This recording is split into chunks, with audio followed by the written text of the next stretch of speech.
the simple two things that I believe are fundamental is authenticity. You cannot sell something that is not real, right? You cannot just put a poster in the wall and say this is our culture and pretend that that's the truth and everybody will follow. You really need to understand what is it. So look into the company, see how people behave, what is actually non-negotiable for those individuals, what's important, what is not, and trying to define your culture properly. Hi everyone, welcome back to the All Inclusive podcast. On today's episode, I'm joined by Federico Demarin. He's a business executive with a 25-year track record in human resources. Federico has honed his expertise across leading global corporations, including Thomson Reuters, Swarovski, and 360 Duty Free, serving in a variety of roles from local to global levels. And he formerly served as Chief People Officer for LATAM at Group M. We discussed the transformative power of authentic leadership in reshaping workplace culture, the pivotal moments in Federico's career that spotlight the essence of true leadership, and he shares practical strategies for embedding DEI into an organisation's DNA to cultivate a more inclusive culture. As always, before jumping into the video, make sure to hit that subscribe button, turn on your notification bell, and follow on your favourite podcast platform so that you never miss an episode. That being said, let's jump in. Hi, Federico. Hey, how are you, I'm Natasha? good. I'm good. How are you? Very good. No, sunshine in Florida. Oh my gosh, I'm so jealous. It is not shining here in the UK at all. It's actually raining and cold. So yeah, I wish I was where you were. Um, Thank you so much for joining me today. I'm really interested in what you have to say and all of the valuable lessons that you've got to teach us today. Let's begin. I'm really curious with the early stages of your career. How did you get started? Like what got you into HR? It's funny. Honestly, at the beginning, I was looking for, there was one thing that I had clear in my mind, which is I loved traveling and I liked sharing time with people and get to know people. That, as basic as that. I was in my 20s, so obviously I didn't know much. I was studying business administration because I didn't have a clear function in my head. I was working in marketing, and this came up, and they said this position would allow you to travel. Is an international company. You will get to work with people from different countries, which to me was like, yay, awesome. So it was kind of by chance, honestly. I wasn't looking into HR as a function, but as soon as I was there, I realized this is what can give me the things that I like. Um, and looking backwards, I think that two other things also helped.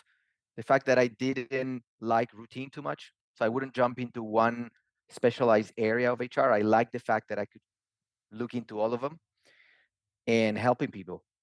I felt, the energy when you help someone and you get this thank you, and I realize now that that's one of the things that pushed me through my career. Were there any key experiences that really set you on the path? So when you had fallen into this role, you were traveling. Can you share with us any key experiences for you that was like cemented that feeling like, right, yes, I know I'm definitely in the right place? Um, yes, obviously, the moment I started to work with other countries and starting to learn and to ask questions and to share information, at the end of the day, and I was working during the day and studying during the night. So it was really heavy days. You end up at 11:30 p.m. every day. So it's very easy to be tired and just to give up.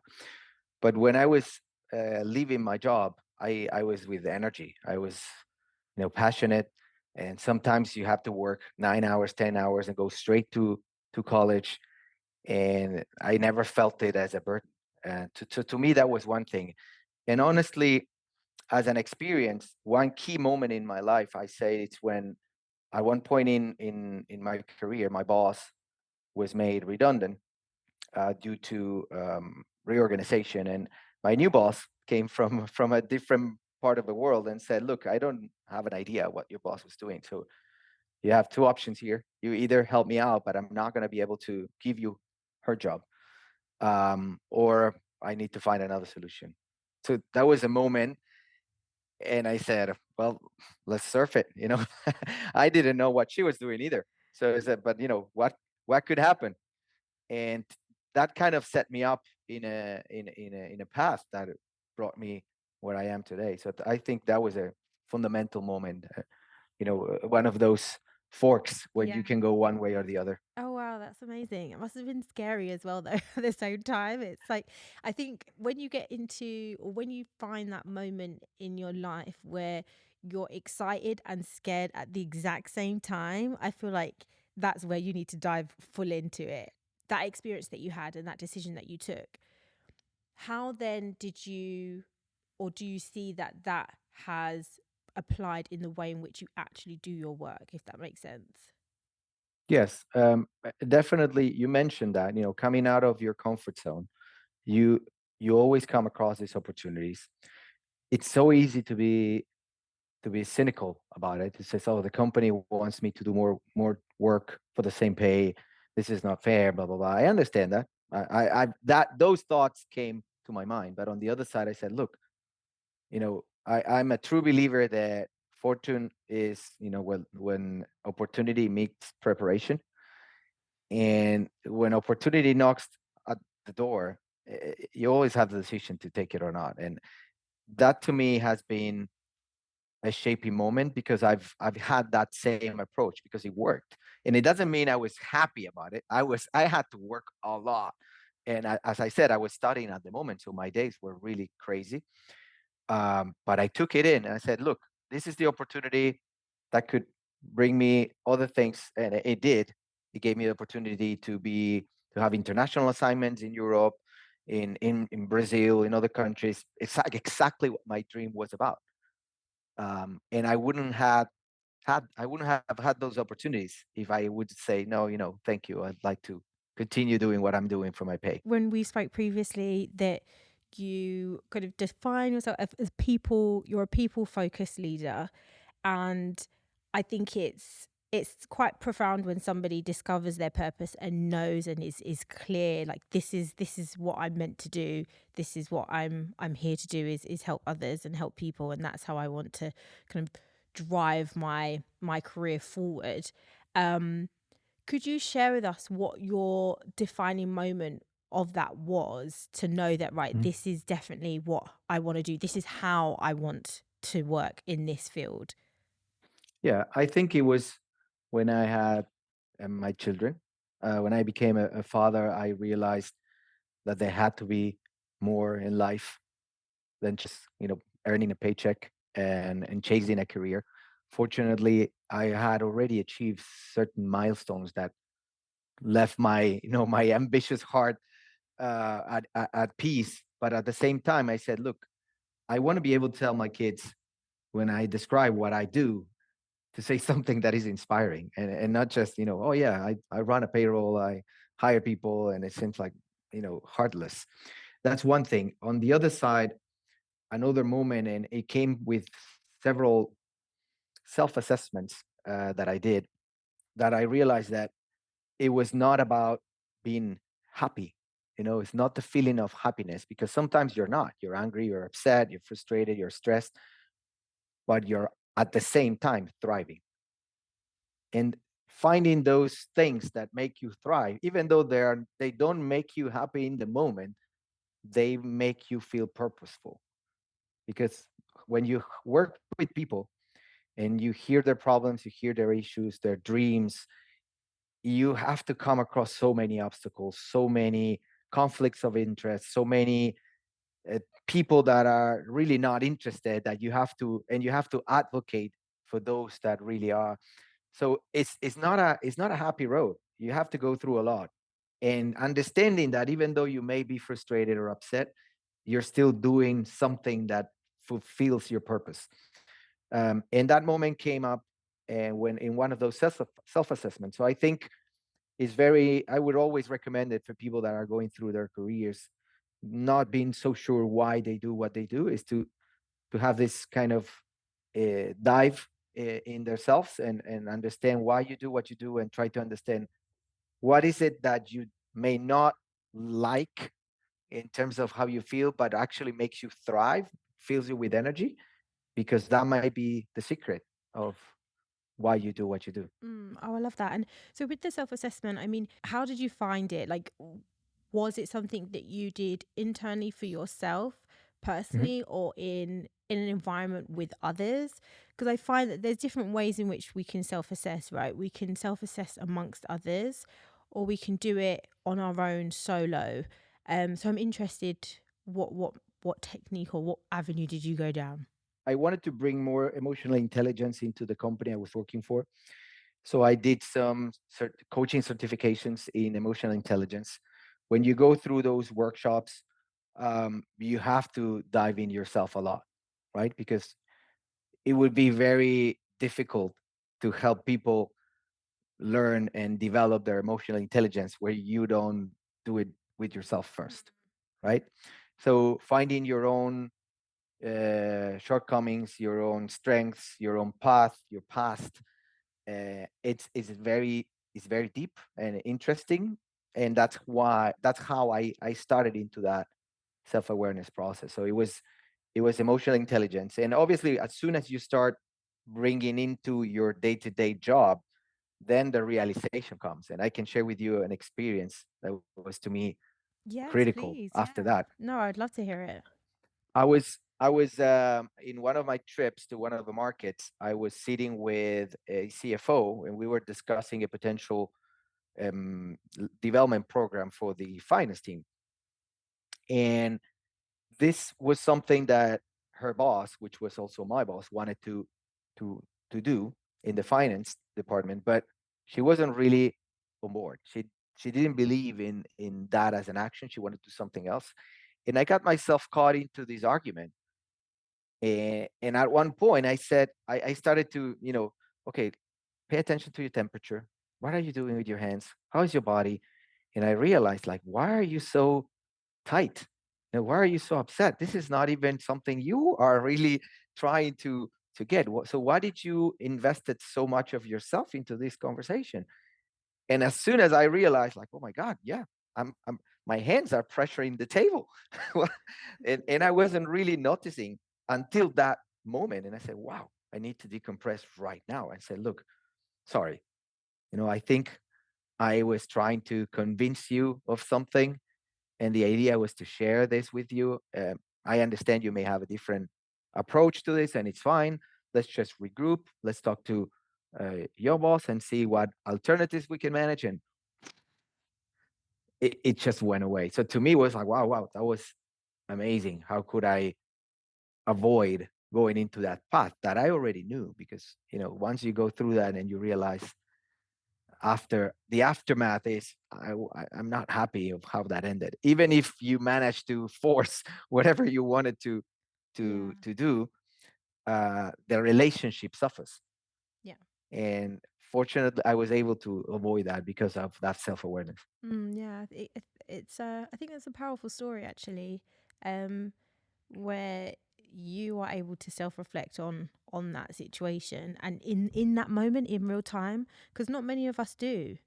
A lot of us would, like you explained, would end the conversation and then after the fact think, oh, actually, like maybe I probably didn't handle that great, or I just Mhm. completely bulldozed her perspective, her opinion, and it just completely just got her to come onto my side without any consideration to what she really wanted or that individual wanted.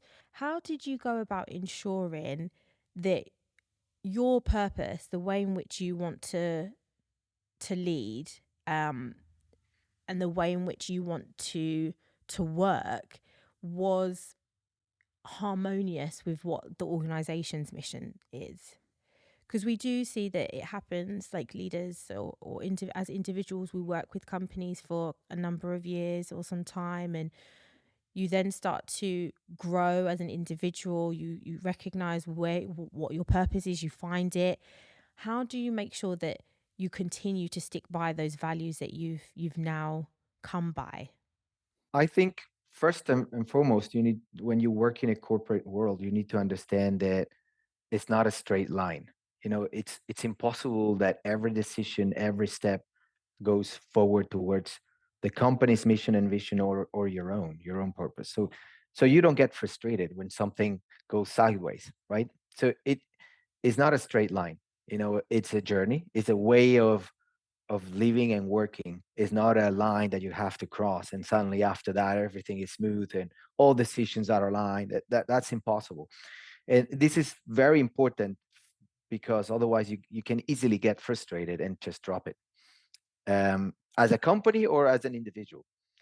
So in my case, I had to deal with a lot of decisions constantly, and you need to have this compass very close every time you make decisions where people are involved, where their future, their interest.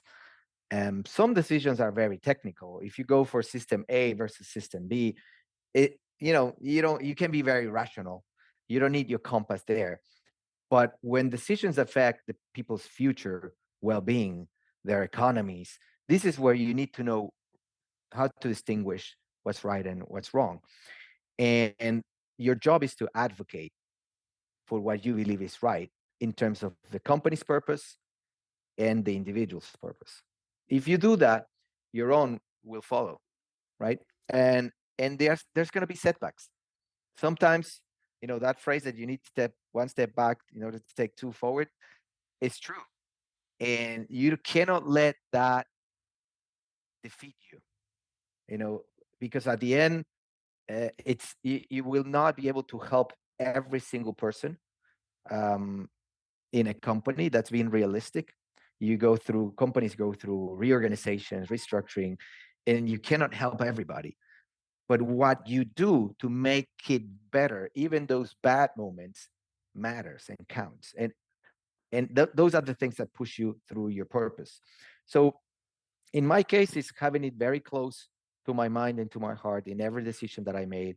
When I see individuals, I said, I'm the advocate. I should not expect the other executives to do this. This is my job.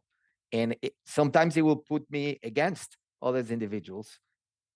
And I would explain it openly. I just want you to know that I'm not just being antagonistic.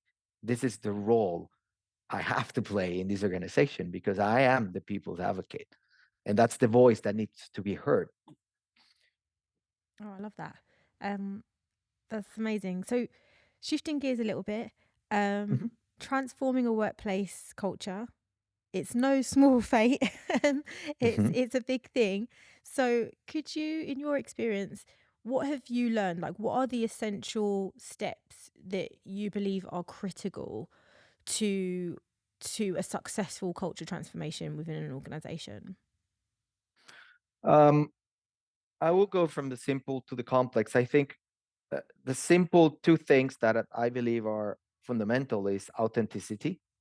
You cannot sell something that is not real, right? You cannot just put a poster in the wall and say this is our culture and pretend that's the truth and everybody will follow.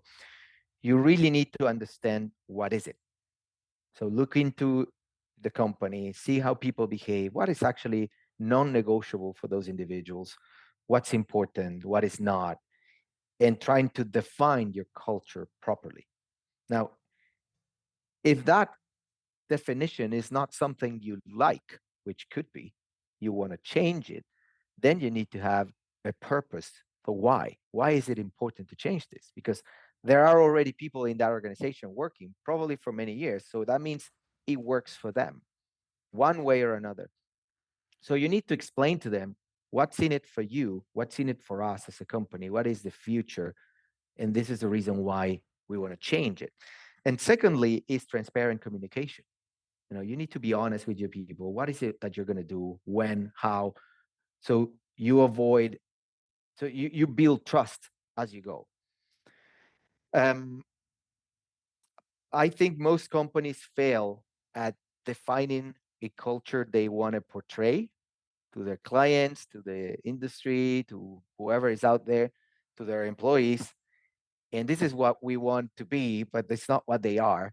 And then they start driving things and actions that would reflect that culture, but people don't buy it because Mm. they see that it's a different story of what they see every day. And that's a critical mistake. You will never, I don't think you will ever be successful of having a real culture that drives the business unless you're authentic. No, definitely. I completely agree. So, how have you managed to stay true to yourself? What advice can you give for people that are trying to stay true to themselves and still stay authentic? I think the reason why you may not do this, not be true to yourself, is because you're afraid. You're afraid of being exposed. You're afraid of being canceled. You're afraid of, many things. And this speaks a grand length about inclusion, because it's not enough to bring a person that thinks in one way or another. Uh, that will give them a chair, but then they need to be heard. They need to be understood. They need to be able to speak their minds and be themselves. If they don't feel safe, they will never bring that value, that inclusion, that the diversity would bring, and diversity in all its sense, even in our brains. So I think as a leader, if I am the CEO of a company and I want people to be able to feel true to their own purpose and to bring it to the table, I need to create this trust. I need to build this executive team where they feel they can trust me as a leader and each other. So, and having enough moments of truth, meetings where we can get together and just put the fish on the table. Like, how do you feel about this? Tell me your honest self. And you can say, look, myself, I think this, but in, as I'm looking into my role, this is what I think we should do. Because this also happens. I've heard people from technical functions say, look, my heart says this, but I understand we have to do this other thing. And that level of honesty and transparency at executive level will help bring this culture of transparency and trust and the rest of the organization, because they will try to do it. It feels so good that you will try to do it with your own teams. And then it cascades down to Yeah. the whole organization. Yeah. No, it definitely starts from the top, doesn't it? I mean, everyone, you want to follow the people that you look up to, as it's human nature. Like, we tend Mhm. to look up to others and follow suit. And so if you have a CEO, head of the company, that is displaying transparency, is vulnerability, then you will naturally feel like, oh, okay, like, we can, that's something that's okay here. And they will listen to our opinions, they want to hear from us, and then they will act accordingly.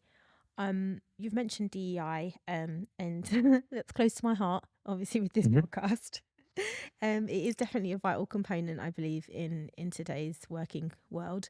Um, how have you woven DEI principles into your efforts for cultivating inclusive cultures? You need to have this overarching philosophy. It's important to understand what it means for the company, because companies may have different cultures, different locations, and diversity, equity, and inclusion may mean very different things in different parts of the world. So you need to understand that and have an open mind and say, okay, I need to have something that is broad enough for everybody to connect. And it again is not a line, it's a way of operating, it's a way of living as a company. It's an endless game, if you want. After that, I there's so many things to do, so many big mountains, small rocks. Yeah. Um, Unfortunately, I see many companies focusing on the surface because this is the easiest step, and from a marketing standpoint, it's very easy to showcase those because somehow what you're telling the world is, I've done everything else. The difficult ones, they're covered. You're not actually saying it by focusing on the surface. What you're saying is, I'm already at this point, so I can do all these superficial things, and it would matter. But when you're in the trenches, when you're in the markets, when you see how the company really works, this is where you can make a difference. And to me, that has been my focus. I've been in meetings with hiring managers in different companies, and you hear what they say in the way they recruit, in the way they take notes, and it says, "Oh my God, this is the real thing. This is not about you know, the fluffy stuff that sometimes is discussed at the top. This is about asking people if they have a family, asking people uh, very inappropriate things. But again, there's differences in the world. Some countries have different cultures and different laws. And what I found out is that you can make huge differences if you go make sure that the basics are really working: pay equity, promotions and opportunities, who's being called a high potential and why. Uh, Use the data that will tell you if you're doing a good job or not. And those things take time, it take effort, they investment in terms of the people that can do that. It's so much easier to do the superficial thing. We're going to do an event and participate in on a race, or put everybody puts a color in the arm. That supports causes and is a good thing, but you need to make sure you're really managing all those other things that make a difference for individuals. And as I said, my purpose is to help people, and if I can change the life of one person that haven't had the opportunity, or hasn't been heard, to me that makes the world. It's not so much about casting information as much as changing lives. Mm. Oh, that's lovely, Federico. And what advice would you give to those DEI leaders, those HR leaders out there that are trying to do this and they're trying to integrate DEI more seamlessly into their organization's framework? What's one piece of advice that you'd give them? For sure, what I would recommend is to go through your employee life cycle, understand everything that you're doing as a function. Try to, it's not just yourself, gather people that can give you different perspectives, and try to understand what kind of biases, what kind of situations are happening on those stages. Go to the very beginning, and how do you post a job, and where do you post it, and if it reaches everybody that you're trying to reach. um, then you go through all the steps of how do you select, how do you recruit.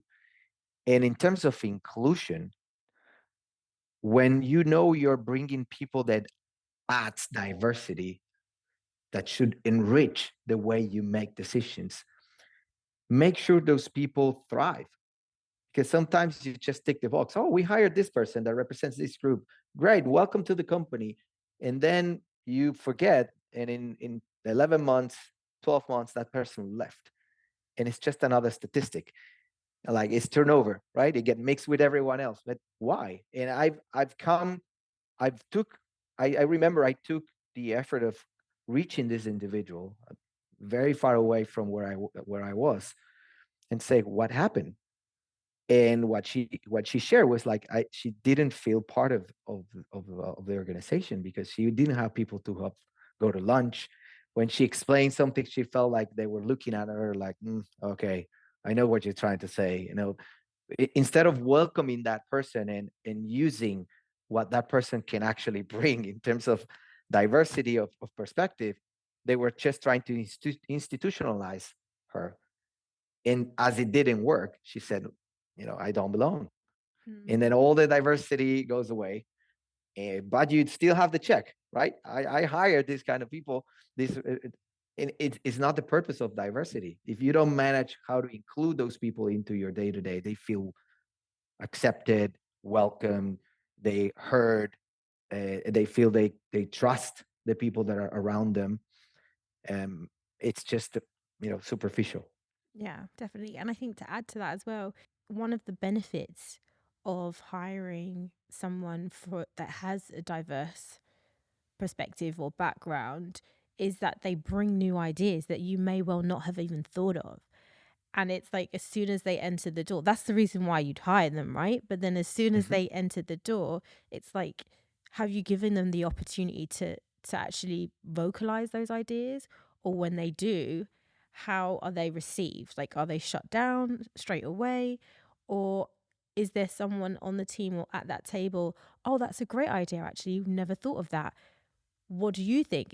Like, I think it happens time Mhm. and time again. And I think it goes to your point is that as soon as you hire them, it's like, how comes they left so quickly? Because they didn't feel like they belonged. They didn't feel like that they were actually contributing to the organization's goals, missions. They didn't feel like they were part of the team.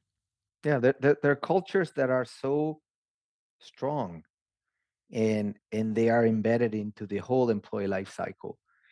And it's very common to talk about cultural fit, right? You want people to fit your culture in the organization because that's the way they will thrive.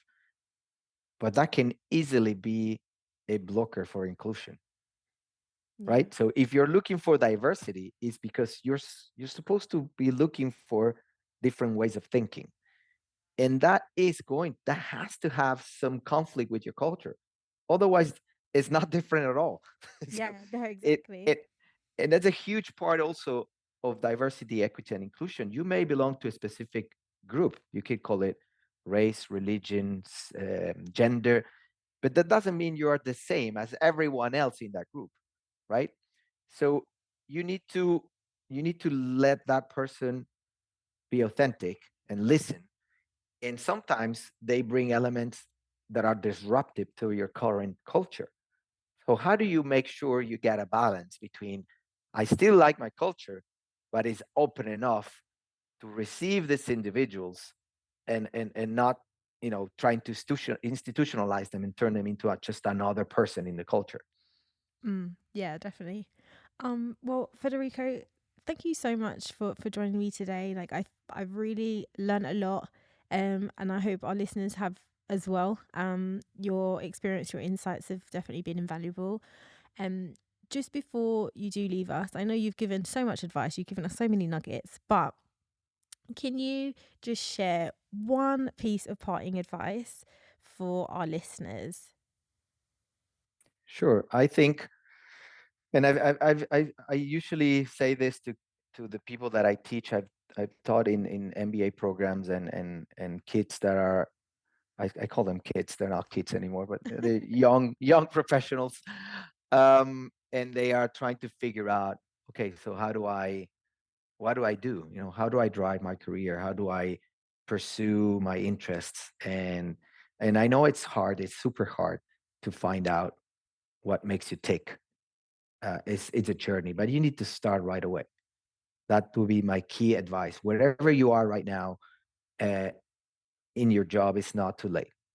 Just get get in touch with people that can help you, people you trust, and start talking about your life, your your obstacles, the difficult things and the great things that define who you are, and try to find those red threads that made you who you are, the decisions that you made, because that is the secret of pursuing a purpose. If you understand that line, it's so much easier to talk to your emotions. When we were talking about emotional intelligence, it's so much easier to calm your anxiety, your frustration, your stress, because you understand why you're doing it. When you focus on transactions, it's so easy to get frustrated, and there's no better example than kids for that. It's so easy to get frustrated because you Yeah. have to do breakfast, and taking them to school, and everything, it's crazy. It's so easy to get trapped into those transactions until you figure out, oh, wait a minute, why is it that am I doing this? And then you find yourself again. Oh, that's fantastic. Well, thanks again, Federico. I thoroughly enjoyed our conversation. I knew I would. Um, for our listeners, how, if they want to kind of reach out, find out a little bit more about you, stay up to date with the work that you're doing, how can they connect with you?